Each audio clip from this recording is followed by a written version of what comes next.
भारत ने 114 Rafale fighter jets का order दे दिया है जो अप्रूव हो चुका है हमारी डिफेंस मिनिस्ट्री के अंदर। और हमने देखा कि किस तरीके से इसने पाकिस्तान में तबाही मचाई।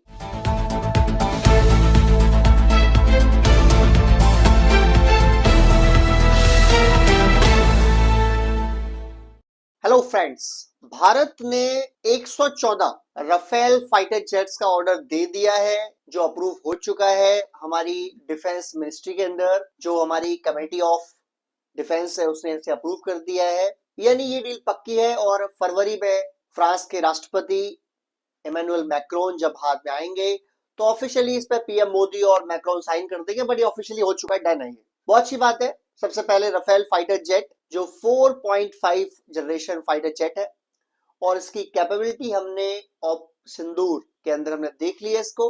और हमने देखा कि किस तरीके से इसने पाकिस्तान में तबाही मचाई बिना भारत की बॉर्डर को क्रॉस किए। यानी लीगली हमने भारत के बॉर्डर क्रॉस भी नहीं किया, इंटरनेशनल बॉर्डर को, और पाकिस्तान में जाके पटाखे फोड़ दिए। पाकिस्तान में जाके उनके जो एयर बेसेस है उन्हें तबाह कर दिया, जो पाकिस्तान में आतंकी अड्डे वहां तबाही पहुंचा दी। तो उसने एक अपना काम प्रूव कर दिया बेहतरीन तरीके से। अब अगर हम इसी की बात करें थोड़ी देर और, फिर हम आएंगे Su-57 के ऊपर कि किस तरीके से उसकी बातचीत शुरू हो चुकी है, किस तरीके से उसके अंदर प्रोसेस शुरू हो चुका है और क्यों उस भारत का रिक्वायरमेंट है। राफेल के जो कंपनी है जो बनाती है डसॉल्ट एविएशन, उसके पास राफेल के ऑर्डर नहीं थे जब तक कि भारत ने वो 36 राफेल के ऑर्डर दिए नहीं थे। और उससे पहले सिर्फ फ्रेंच एयरफोर्स और फ्रेंच नेवी यूज करती थी। लेकिन भारत ने इसे टेस्ट किया और भारत ने फिर अप्रूव किया कि हमें 36 राफेल फाइटर जेट चाहिए। उसके बाद 8 से ज्यादा कंट्रीज ने ऑर्डरों की लाइन लगा दी और आज की डेट में ऐसा है कि राफेल के ऑर्डर बुक भरे पड़े हैं। और जो राफेल की मैन्युफैक्चरिंग कैपेसिटी है जो फ्रांस के अंदर है वो इतनी मैन्युफैक्चरिंग कर पाएगी इसकी पॉसिबिलिटी भी नहीं। तो डसॉल्ट एविएशन चाहता है कि भारत में राफेल की मैन्युफैक्चरिंग की जाए, ना सिर्फ भारत के लिए बल्कि और देशों को भी यहीं से एक्सपोर्ट किया जाए। दूसरा, जो राफेल के अंदर इंजन लगे हुए हैं उन्हें बनाती है कंपनी सफॉर्ड या सेफॉर्ड, और जो इंजन यूज करती है उसका नाम है M88। तो हैदराबाद में ऑलरेडी M88 इंजन की मैन्युफैक्चरिंग शुरू कर दी गई है। और राफेल का और सफरॉन का ये मानना है कि 500 से ज्यादा 500 से ज्यादा हमें इंजन की रिक्वायरमेंट है, जो हम चाहते हैं कि हमारा हैदराबाद वाला जो प्लांट है वो बनाए। और हैदराबाद में ये प्लांट शुरू किया है टाटा और डसॉल्ट एविएशन दोनों ने मिलकर। अब 500 इंजन, भारत को कितनी रिक्वायरमेंट है? 114। चलिए एडिशनल ले लेंगे 20-50 फॉर रिक्वायरमेंट्स में भी 20 और 30 जो भी हो, बट बाकी 350-400 कहाँ जाएंगे?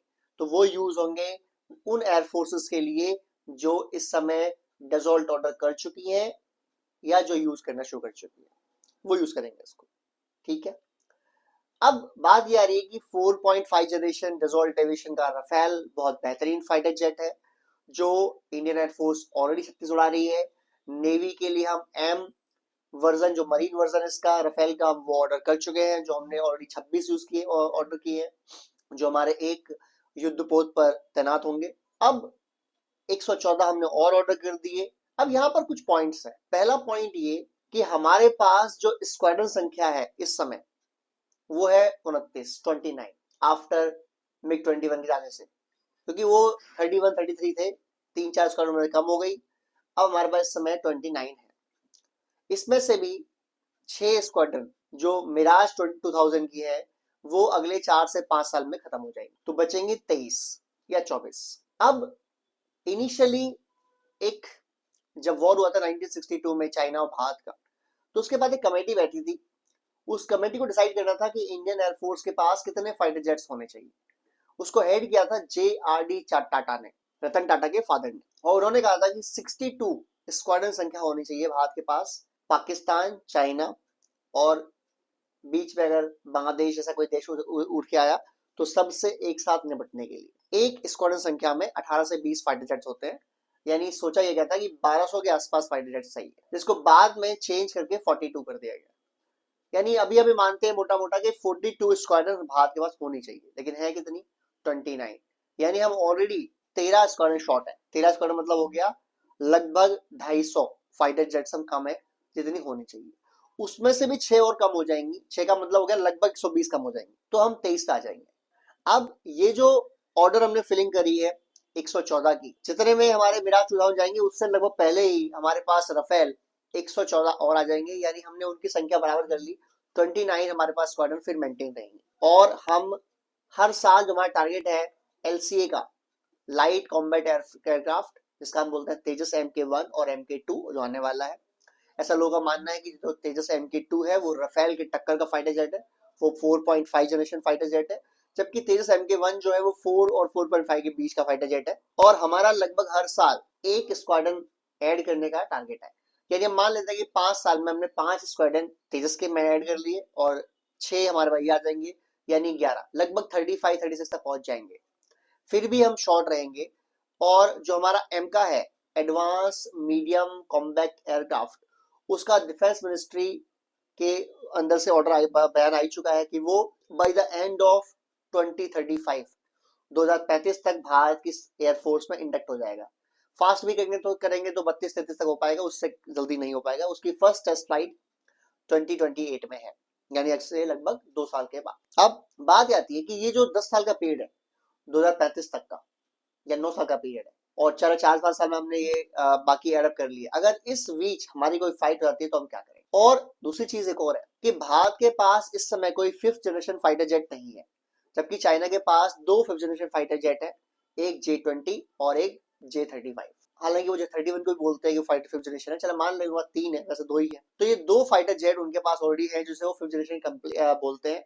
हालांकि इंडियन एयरफोर्स ने J-20 को भी डिटेक्ट कर लिया था जब हमारा झगड़ा हुआ था उनसे अभी। उसके बाद ये मालूम पड़ा कि चाइना पाकिस्तान को भी J-35 दे रहा है, J-31 दे रहा है। यानी मान लीजिए कि आपके नॉर्थ और ईस्ट या नॉर्थ और वेस्ट दोनों दुश्मनों के पास, चाइना और पाकिस्तान दोनों के पास अगर 5th जनरेशन फाइटर जेट है और भारत के पास उस समय 5th जनरेशन फाइटर जेट नहीं है, हालांकि हमारी एयरफोर्स मानती है कि उनके 5th जनरेशन फाइटर जेट इतने अच्छे नहीं है और चाइना जो पाकिस्तान को देगा वो और भी 1 और 2 लेवल डाउन की देगा, ये कंफर्म्ड है, तो हम उनको आराम से मार सकते हैं, बट उनको फिर इक्वल का आप राइट्स दे ही रहे। और चाइना जरूर दे देगा J-35 पाकिस्तान को, बिकॉज चाइना चाहता है कि पाकिस्तान लड़ाई करे भारत से, उससे भारत को डिस्टर्बेंस होती है।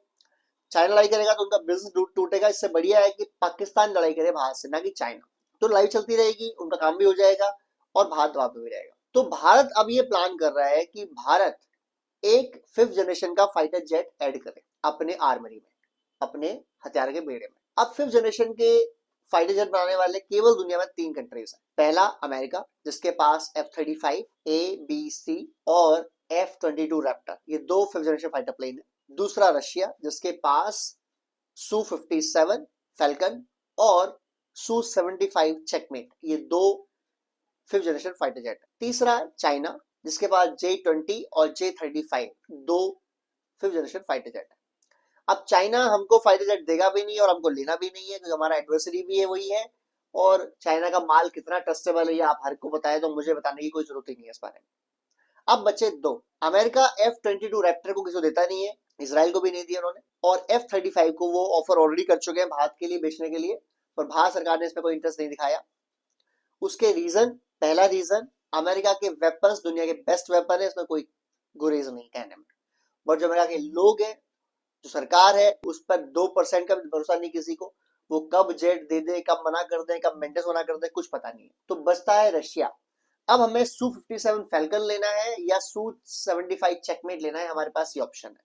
और जहां तक बात शुरू हो चुकी है Su-75 के बारे में, जो सुखोई के चेयरमैन है, उन्होंने बोला है कि भारत सरकार के साथ हम ऑलरेडी बातचीत कर चुके हैं शुरुआत, कि किस तरीके से Su-57 अगर भारत परचेस करता है एक लार्ज ऑर्डर के बेस पर, यानी कि वही 114 या 150 फाइटर जेट्स के आसपास, तो हम ये फाइटर जेट भारत में बनाना चाहते हैं। और जो भारत के अंदर पुणे में जो फैसिलिटी है सुखोई की, जहां Su-30 MK बनते थे, यानी Su-30 सुखोई 30 बनते थे, वहां पर 60-65% Su-57 बन सकता है, क्योंकि दोनों सेम कंपनी के हैं, दोनों का एयरफ्रेम काफी हद तक सेम है, तो वहां काफी काम हो सकता है इसके बारे में।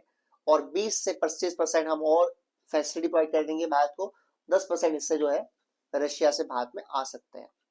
यानी भारत अभी कोशिश कर रहा है कि राफेल, LCA तेजस MK1 MK2 या मार्क 1 मार्क 2 एम का जो फ्यूचर में आ जाएगा, और उसके अलावा Su-57, Su-35 हमारे पास है ही ऑलरेडी। तो हम चाहते हैं सुखोई की हम जेट्स यूज करें, हम LCA यूज करें, अपना तेजस यूज करें, राफेल यूज करें, क्योंकि राफेल जो कंपनी बनाती है डसॉल्ट एविएशन, उसका ही मिराज 2000 भी है।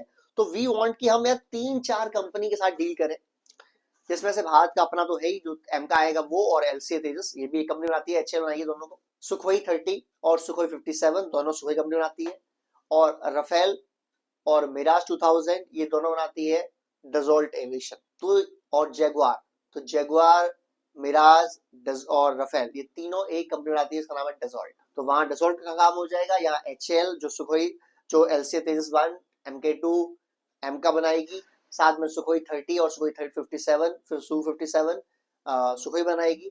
तो इससे क्या होगा, जो ऑपरेशनल कॉस्ट होती है विमान को बनाने की, मेंटेन करने की, खर्चे बनाने देखने की, जो इंजीनियर्स होते हैं, ग्राउंड वर्क होता है, जो मेंटेनेंस फैसिलिटी होती है, वहां पर काफी कम टाइम लगेगा, और अमेरिका के ऊपर हमें ट्रस्ट भी नहीं है। और कुछ लोगों का मानना ये है, बल्कि ज्यादातर लोगों का मानना ये है कि सुखोई 57 के पास जब, क्योंकि सुखोई 57 क्या कह रहा है, सुखोई कंपनी ये कह रही है, सुखोई इंडस्ट्री ये कह रही है कि अगर आप Su-57 लेते हैं एक संख्या में, जो मैंने बताया अभी आपको 114 से लेकर 120 150 तक, तो हम आपको 100% ऑफ ट्रांसफर ऑफ टेक्नोलॉजी करते हैं, TOT, जो आपकी हेल्प करेगा एम का बनाने के अंदर भी, और एम को और फास्ट कर देगा।